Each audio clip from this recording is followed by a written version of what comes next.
It was around sunset when I entered the house. In the courtyard, my mother and Nasiba Bua were sitting together.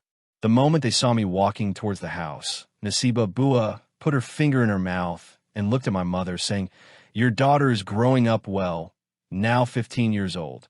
You should keep an eye on her. At this age, she shouldn't be out with her friends till evening. It's not good for a young girl to be so carefree. You must keep a sharp watch over her, like a hawk. You may provide her everything she desires, but keep an eagle's eye on her. Only then can you keep your daughter in check. Otherwise, you never know when she may stray." My mother didn't like this at all, and neither did I. How dare she interfere in our personal matters? I frowned and walked to my room, ignoring her. My mother asked me to make tea for Bua, but I was so angry with her that I ignored my mother's request and stayed in my room, only coming out after Nasiba Bua had left. I had gone to my friend Pino's house that day. Pino's house wasn't far from ours, and we had been childhood friends. After school, we would often spend a lot of time together. Since my father had passed away many years ago, my mother had been the sole provider for the family, working at Chaudhry Sahib's house, and she had managed to educate me up to matriculation. Now, with my exams over, I was left at home with nothing much to do. So, I would often visit Pino or another friend to pass the time. My mother's health had been deteriorating, and she couldn't do much around the house anymore. After working at Chaudhry Sahib's, she would come home exhausted, and all the household responsibilities had fallen on me. That evening, my mother asked, "Can you go to Dinu Chacha and bring some milk?" She seemed too tired to make the trip herself. I felt uneasy about going all the way alone. How can I go so far by myself? I thought, but I had no choice. Well, I told Pino about this. She said, "My father doesn't let me leave the house anymore. He says I'm growing up, and I shouldn't be roaming around carelessly anymore." Hearing this made me sulk.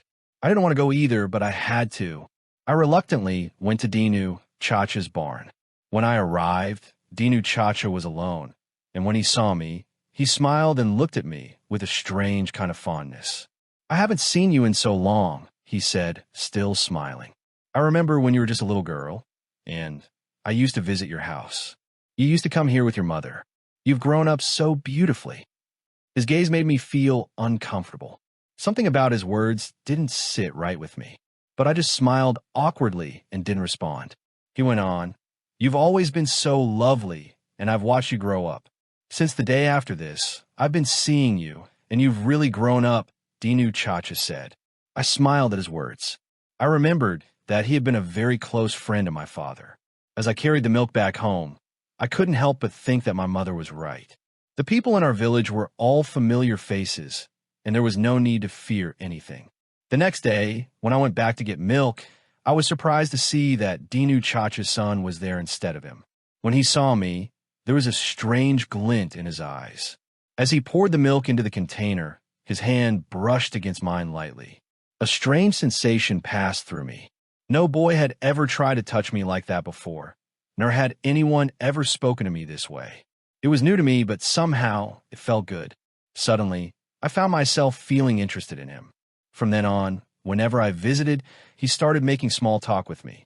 He would sometimes add extra milk to the container and tell me, "Take this extra milk, it'll be good for your health." When my mother would see the extra milk, I'd lie and say, "Dinu Chacha added it himself." My mother would thank him and say, "He was a good friend of your father's. He used to come to our house often, but after your father passed away, he stopped coming. He said it wasn't appropriate for a widowed woman to have visitors in her home. People talk too much. A widow has to be careful. Life becomes much harder for her. He's a good man, and that's why I let you go there without any hesitation."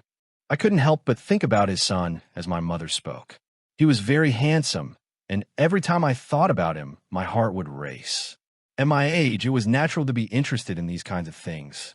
I started to like him. I had never shared this with anyone. Not even Pino, with whom I shared everything. But this time, I kept this secret to myself. The next time I visited, Umjud told me, "Come a little earlier tomorrow. We'll spend time together and talk." I blushed and looked down, feeling shy. The next day, I went a little earlier to his barn. His house was a bit far, and the women in his family only came and went in the evenings. Dinu Chacha was usually busy with other tasks, and it was Umjud who took care of the milk deliveries. Because we couldn't afford to pay extra, we always wanted to get the milk ourselves. That day, I arrived at the barn feeling different. I had applied kajal to my eyes and a light tint to my lips, trying to look my best. As soon as Umjud saw me, he started complimenting me, his hand gently holding mine. Everything felt so new to me. I was overwhelmed with embarrassment and quickly pulled my hand away. He said, "I love you. I care for you, but I feel like you don't like me. If you did, you wouldn't have pushed me away like this. If you really liked me, you wouldn't have rejected me."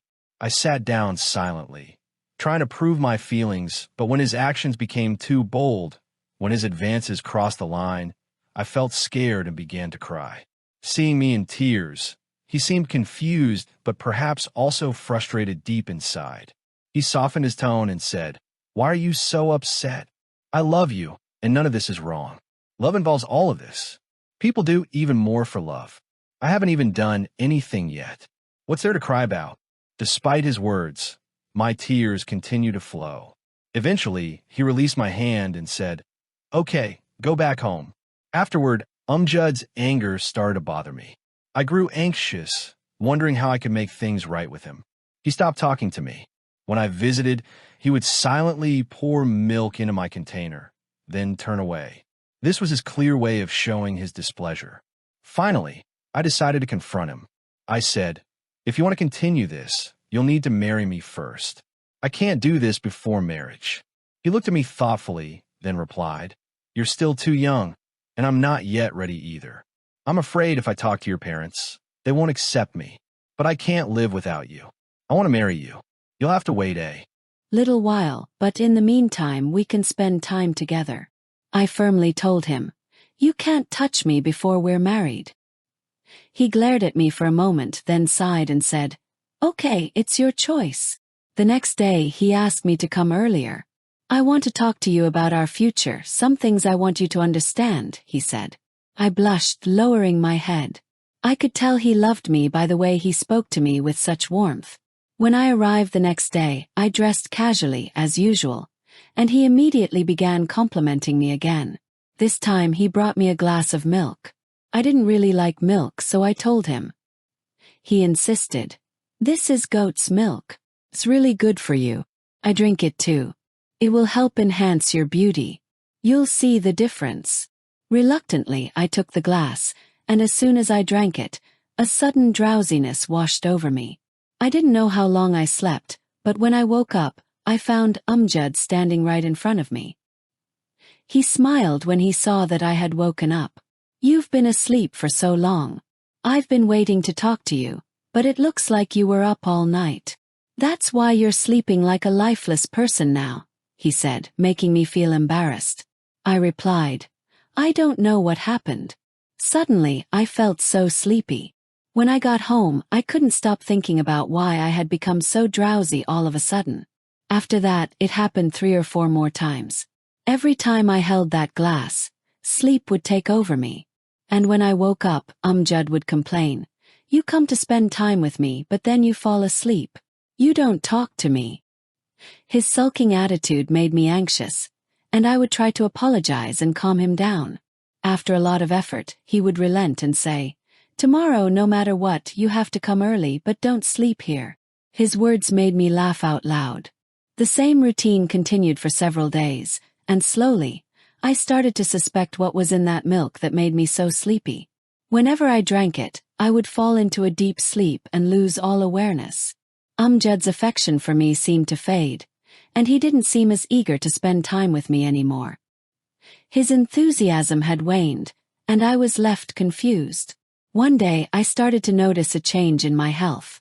When I realized the reason for the change in my body, fear gripped me. What if my mother found out about this?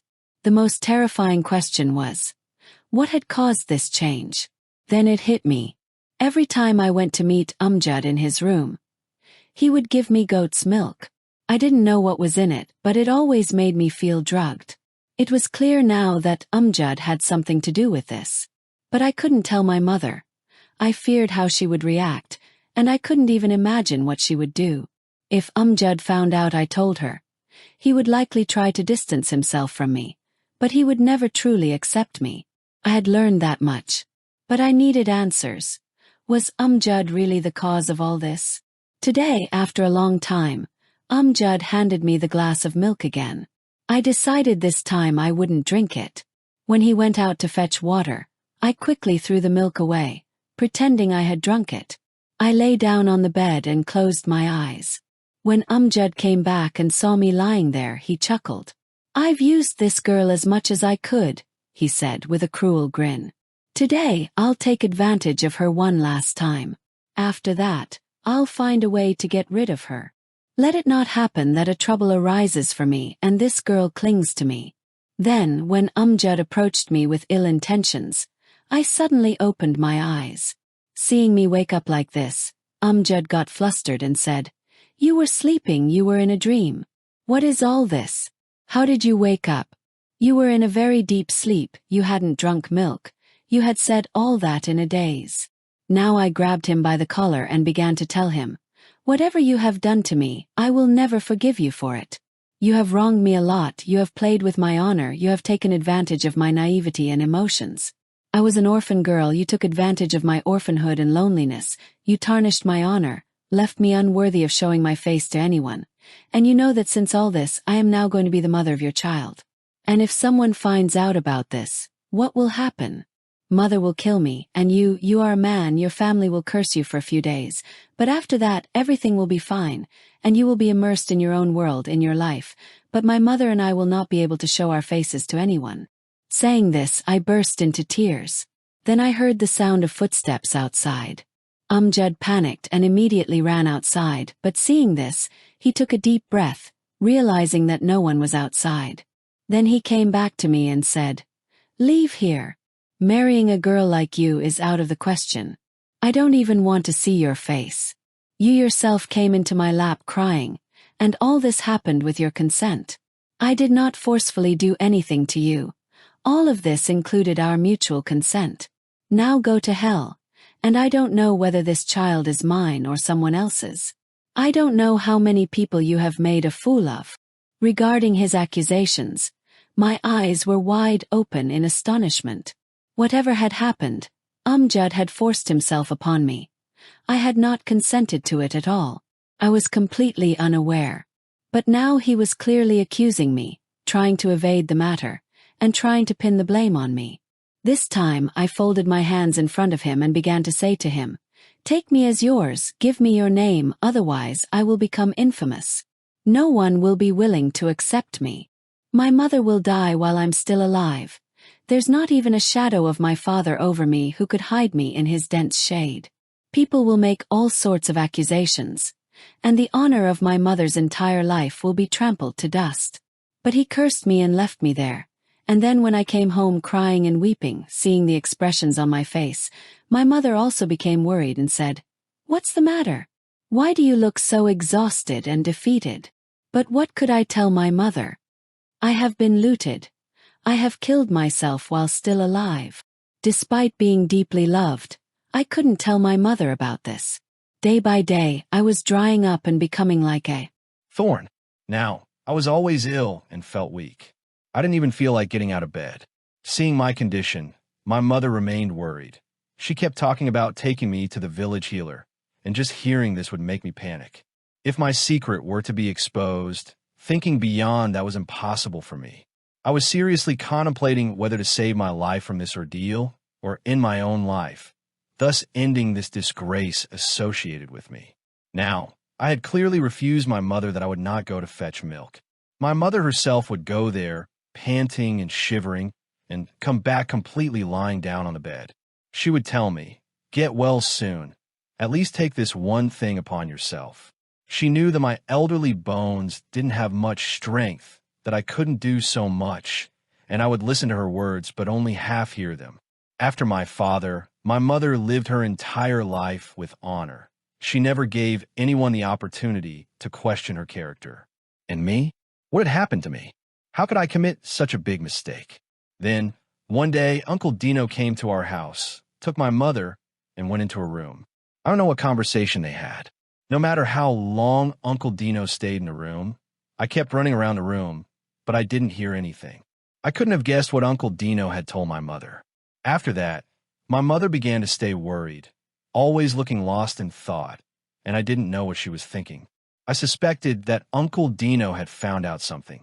He must have told my mother all of this. That's why my mother started behaving so absent-minded.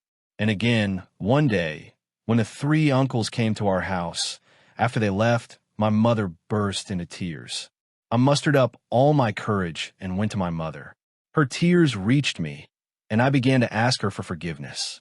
Then my mother looked up at me while crying and said, "What are you asking forgiveness for?" I told her, "Whatever happened to me, knowingly or unknowingly, please forgive me." Saying this, I also began to cry. My mother wiped my tears and then said, "Your new life is about to begin. You are going to another home, and you shouldn't start your new life by crying and weeping like this." Upon hearing my mother's words, I jerked my head up and looked at her, asking, "What do you mean? What are you trying to say?" Then she said, "A few days ago, Uncle Umjud came to ask for your hand in marriage for Umjud. He says that this week, through a simple marriage, you will be married to Umjud and taken away with him." Hearing my mother's words, my mouth fell open in astonishment. I couldn't believe that such a thing could happen. How could Umjud agree to marry me? I thought my life was over, but thank God he saved my life from being ruined. Then, the blessed day of Friday arrived, the day I was to leave and go to my in-laws' house. I came back to my in-laws' house and was waiting for Umjud with a pounding heart. For some reason, I had the suspicion that Umjud would mistreat me because that day he had clearly told me that I was a girl of bad character. How could he now be willing to include me in his life? When Umjud came to me, he clasped his hands in front of him and began to apologize, saying, "I have treated you very badly, wronged you, and taken advantage of your innocence. Thank God, I was saved from committing more sins that day." Father had heard everything, and he punished me severely. He couldn't believe that all of this had happened with your consent, and he had also obtained those intoxicating medicines that I used to mix into your milk. Now that everything had come to light, I told Father that I had been making you use intoxicating drugs and had been playing with your honor. Hearing this, Mother and Father expressed a lot of hatred towards me. They started saying, "You have ruined a girl's life. Now, include her in your life." When I refused, they threatened to throw me out of the house. Then I realized that I shouldn't have done this. I also had 2 young sisters at home. If today I was playing with someone's honor, tomorrow the same could happen with my own sisters. Where would I go then? "Forgive me," I said. "I have wronged you so much and been so abusive." Saying this, I burst into tears and I forgave him. After all, I truly loved him, and in love, one must be patient and forgiving. It is necessary to forgive even the greatest mistakes of the beloved, and I had also managed to be patient and forgiving.